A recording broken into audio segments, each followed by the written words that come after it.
बिस्मिल्लाहिर्रहमानिर्रहीम। अस्सलाम वालेकुम नाज़रीन, आप देख रहे हैं अनोखा अंदाज। मैं आपका होस्ट जमाल सिद्दीकी। उम्मीद करता हूँ आप खुश व खुर्रम होंगे। नाज़रीन कराम, इस वक्त की सबसे ताज़ा तरीन सूरत हाल के साथ आगाह करें आपको कि 30 घंटे गुजरने के बाद जो नताइज सामने आए हैं, उसके बाद तो कोई भी जमात ये मानने को तैयार नहीं है कि ये रिज़ल्ट सही हैं। आर ओ ऑफिस के बाहर शारा फैसल पे जो है वो जमात इस्लामी के कारकुनान का धरना जारी है इस वक्त, और पुलिस की भारी नफरी वहाँ पहुँच गई है। इस वक्त कहा यह जा रहा है कि सूरत हाल इंतहाई गंभीर है। सिराजुल हक साहब जो कि अमीर जमात इस्लामी हैं, उन्होंने कल एहतजाज की कॉल दे दी है, धरने की कॉल दे दी है। कहा है कि पाकिस्तान पीपल्स पार्टी ने जो है वो जिस तरीके की धांधली की है वो सबको मालूम है। 15 साल की कारकर्दगी सामने है, और उसके बाद अगर इतनी बड़ी अक्सरियत उनको मिल रही है तो ये सवालिया निशान है, क्योंकि जो मामलात हमने इलेक्शन के दिन देखे उसमें जमात इस्लामी क्लीन स्वीप कर रही थी, और उसके बाद देखा गया कि रिजल्ट्स को रोका गया। 20% के टर्न आउट की बात की जा रही है, और उसमें भी 30 घंटे बाद रिजल्ट्स की अनाउंसमेंट एक पहले ही सवाल खड़ा कर देती है। और इसमें सबसे ज़्यादा जो मामले को जो है वो शफाफियत को ख़राब करने में इलेक्शन कमीशन का हाथ है। तो वो किस तरीके से जनरल इलेक्शंस के लिए तैयारी करेगा, और ये कैसे उसने कहा कि वो इलेक्शन के लिए तैयार है। अगर तैयार है तो इलेक्शंस में ये धांधली क्यों हुई। कल जो वीडियोस आई थी उसके ऊपर सिराजुल हक ने बाकायदा तौर पर कहा कि उसके ऊपर भी तहकीकात होनी चाहिए। सईद गनी ने जो है कहा कि हम भी तहकीकात का मुतालबा करते हैं, और आरोस से जो है वो इस चीज़ का भी मुतालबा करते हैं कि ये इलेक्शन के रिजल्ट्स में इतनी देर क्यों हुई। और फिर अब ये मामला आ रहा है कि मेयर बनेगा किसका। सवाल ये है कि लोगों को अभी इस वक्त यही सूरत हाल वाज़ेह नहीं हुई है कि इस वक्त किसकी कितनी सीटें हैं। सब ने जो है ना 100 सीटों की बातें की, और फिर जो रिज़र्व सीट्स थी, ख़वातीन की हों, ख्वाजा सरा हों, माजूर अफराद की हों, यूथ की हो, लेबर की हो, वो किसको मिलेगी। तो अब सबसे पहले मैं आपको बताता चलूँ कि इस वक्त पीपल्स पार्टी के पास 93 सीट्स हैं, जमात इस्लामी के पास 86, पीटीआई के पास 40 हैं, पीएमएलएन के पास 7 हैं। पीएमएलएन के पास भी 7 सीटें निकल गई हैं, जो कि बड़ी एक अनहोनी बात है। खैर, जेयूआई फे के पास 2 आ रही हैं, और टीएलपी के पास भी 2 आ रही हैं। इस वक्त मामला ऐसा है कि फॉर्म 11 के नताइज के मुताबिक जो हैं वो 8 नशस्तें कम करने का कहा जा रहा है। ये है हाफिज़ नईमुर रहमान के मुताबिक 86 सीटों का कहा जा रहा है। वो कह रहे हैं कि 94 सीटें थी उनकी।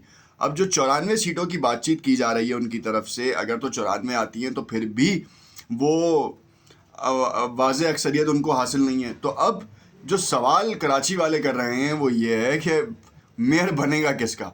क्या वाकई एमक्यूएम की बात सच साबित होती आ रही है, या फिर इमरान खान के मैंडेट के ऊपर जो है वो सबसे ज़्यादा मामला ख़राब किया है कि एक भी यूसी का चेयरमैन जो है ना वो बड़ा मुश्किल हो गया है उनके लिए मुंतखब होना। 11 सीटों के ऊपर, तकरीबन 11 सीटों के ऊपर तो इलेक्शन ही नहीं हुए यूसीस के ऊपर। अब वो बाद में होंगे, वो भी एक अलग डिसाइड किया जाएगा, क्योंकि ये 11 सीटें बड़ी अहम हो चुकी हैं। एमक्यूएम हकीकी की एक आई है, और तो और मामला इस वक्त बिल्कुल एमक्यूएम की प्रेस कॉन्फ्रेंस के मुताबिक कि आवाम नहीं निकली, और जो वोटिंग हो रही है वो एमक्यूएम की खैरात के ऊपर मेयर बनेगा कराची का कौन होगा, ये भी एक सवालिया निशान है। इस वक्त पीपल्स पार्टी ने बाकायदा कहा कि जमात इस्लामी से हमारा इत्तेहाद हो सकता है।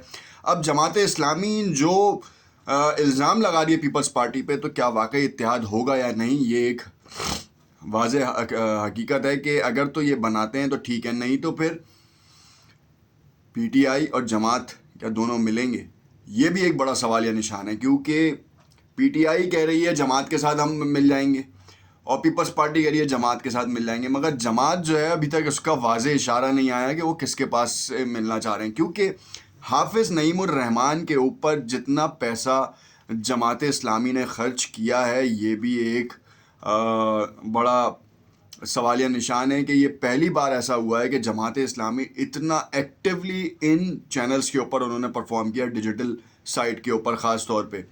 पीटीआई करती रही है, मगर इस बार बल्दियाती इलेक्शन में उनकी कोई वाज़ेह हिकमत अमली सामने नहीं आई। अली जैदी ने जो है वो बयानबाजी तक बात की है, मगर लोकली जो है ना वो उतरे नहीं हैं। इमरान खान के बयानिए के ऊपर ही चीज़ें चलती रही हैं, और ये जो 40 सीटें भी पीटीआई को मिली हैं ये इमरान खान की वजह से ही मिली हैं। ورنہ سندھ میں پی ٹی آئی بہت کمزور پڑ چکی ہے. خاص طور پہ کراچی جیسے شہر میں پی ٹی آئی بہت کمزور ہے، کیونکہ کہا یہ جا رہا ہے کہ عمران خان نے جتنے وعدے جو ہے وہ کراچی کی عوام سے کیے تھے اور وہ وفا نہیں ہو پائے. اس وجہ سے شاید کراچی کی عوام نے جو ہے وہ اس بار پی ٹی آئی کو بلدیاتی الیکشن میں ووٹ نہیں دیا. ہاں یہ ایک الگ صورتحال ہے کہ اس وقت سروے رپورٹس یہ کہتی نظر آ رہی ہیں کہ صوبائی سطح پہ اور قومی سطح کے اوپر پی ٹی آئی سے زیادہ مشہور و معروف کوئی پارٹی نہیں ہے، اور اس کا اندازہ اب آنے والے الیکشنز میں لگایا جا سکتا ہے. مگر ابھی جو بلدیاتی الیکشن ہے اس میں پیپلز پارٹی کی کامیابی ہم سب کے لیے سوچنے کا مقام تو ہے، مگر جیت گئی ہے.